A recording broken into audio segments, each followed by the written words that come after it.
Assalamualaikum warahmatullahi wabarakatuh. Ya, teman-teman UT ya, mahasiswa UT, khususnya UT Pontianak. Ya, untuk UT yang lain juga silahkan ya. Jadi ini kita sama-sama UT. Ya, di sini saya ingin menjelaskan tentang penundaan yudisium ya, penundaan kelulusan mahasiswa. Oke, di sini akan kita bahas mengapa nih lulus dari UT ijazahnya tidak dapat dipakai untuk melamar kerja. Ya, kan banyak ya kasus-kasus, oh di UT kok nggak bisa nih melamar kerja, pasti ada alasannya gitu kan. Kalau untuk legalitas ya, kalau untuk legalitas ini ijazah UT itu tidak perlu diragukan lagi ya teman-teman ya. Jadi semua instansi pasti menerima ijazah UT sesuai dengan prosedurnya itu kan, sesuai dengan keinginan instansi tersebut. Kalau sesuai ya pasti ijazah UT tetap diterima ya. Jadi ada beberapa kriteria nantinya nih yang kita jelaskan. Tapi kalau untuk ke legalitasnya ya, keabsahannya ya, UT ini karena UT ini negeri, jadi semua instansi pasti menerima lulusan dari UT ya, menerima ijazahnya ya, asalkan tadi sesuai dengan kriteria yang diinginkan oleh penerima kerja ya. Oke. Ya, di sini ya, yang harus kita ketahui ini, mengapa sih orang kuliah ya? Jadi kan teman-teman pasti mempunyai keinginan nih ya, dan tujuannya untuk kuliah ini apa nih kan? Yang pertama ini kan saya hanya mengambil sedikit ya, hanya perbandingan dua ini mengenai ijazahnya. Ya, di sini butuh ijazah, tidak perlu nilai, memandang nilai ya. Yang penting bisa lulus dan mendapatkan gelar. Ini biasanya yang udah PNS nih kan, atau yang caleg-caleg misalnya. Yang penting ada ijazah, lulus dan dapat gelar misalnya ya. Biasanya, tapi juga ada yang PNS yang ingin memang nilainya tinggi gitu kan. Caleg yang nilainya tinggi ya. Ya, tapi tidak menutup kemungkinan ya ada yang kuliah hanya butuh ijazah dan gelar ya. Yang kedua nih, nah ini yang kedua yang biasanya nggak diterima itu kan. Oke, ini butuh ijazah dan nilai. Jadi selain ijazah dan mahasiswanya juga butuh nilai yang memenuhi syarat untuk melamar pekerjaan atau lanjut ke jenjang yang lebih tinggi ini. Jenjang yang lebih tinggi itu mau kuliah S2 misalnya atau kuliah S3 ya. Oke.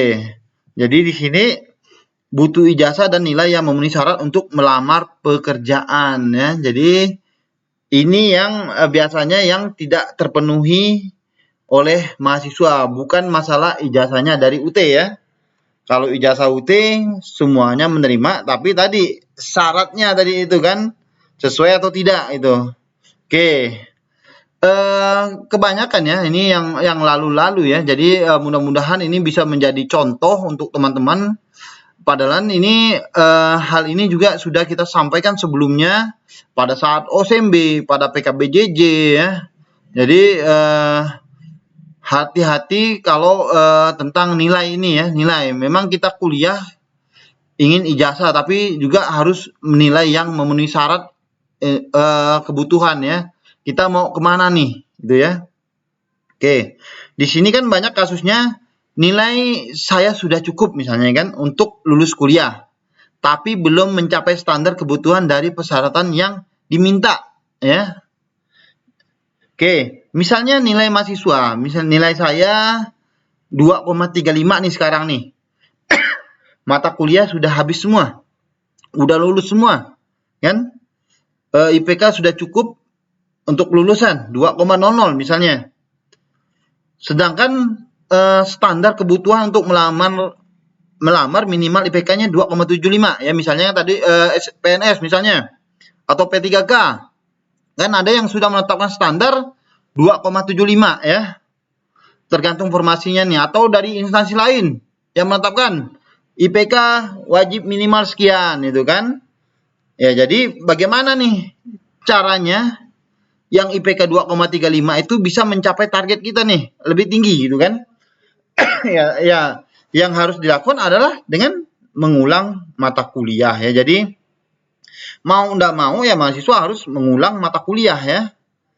Jadi kalau untuk penundaan yudisiumnya, mahasiswa harus mengulang mata kuliah yang rendah nih, ya, yang kalau itu berdampak besar terhadap nilai mahasiswa. Biasanya yang nilai yang berdampak besar terhadap nilai mahasiswa adalah nilai yang D atau C kan.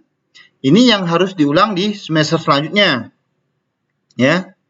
Oke.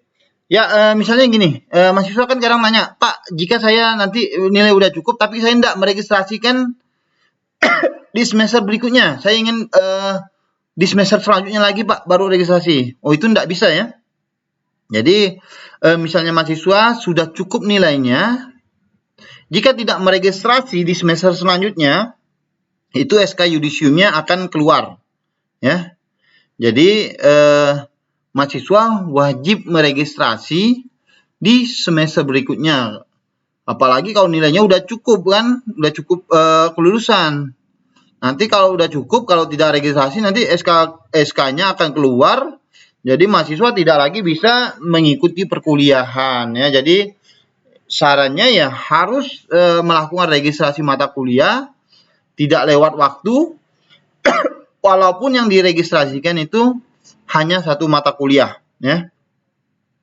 Jadi mahasiswa ini harus melakukan registrasi ya. Jadi jangan sampai bolong registrasinya, semester ini enggak, semester depan mau registrasi ya enggak bisa lagi ya. Oke. Ya mungkin itu saja ya yang dapat disampaikan. Jadi kalau untuk penundaan yudisium ya mahasiswa harus melakukan registrasi di semester berikutnya, mau satu mata kuliah, 2 mata kuliah atau 3 mata kuliah ya. Ya sampai nanti nilai mahasiswanya sudah cukup ya.